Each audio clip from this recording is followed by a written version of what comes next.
Nyu-York aeroportida Green Card'ga suratga olish uchun bir musulmon oiladan hijoblarini yechishlarini so'rashadi. Ona ancha sarosimaga tushib, oxiri baribir uni yechib tashlaydi. Uning orqasidan ikkita qizi ham hijoblarini yechishadi. Navbat eng kichik qizi Xalaga kelganida u hijobini yechishdan bosh tortadi. Aeroport xodimlari va oilasi uni ko'ndirishga harakat qilishadi, lekin u fikridan qaytmaydi va Allohdan kechirim so'ray boshlaydi. 13 yoshli qiz agar Amerikaga kirish uchun men dinimdan voz kechishga majbur bo'lsa, men Suriyaga qaytaman deydi.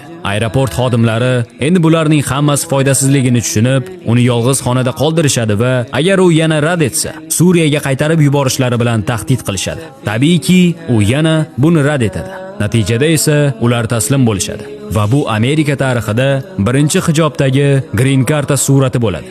Lekin oila Xala tufayli Kaliforniyaga uchadigan reyslarini o'tkazib yuborishadi va samolyot ularsiz ketadi. Buni qarangki, bir necha daqiqadan so'ng Xalaning oilasi uchish kerak bo'lgan bortida 295 ta yo'lovchi bo'lgan samolyot halokatga uchragani haqida shoshilinch xabar keladi.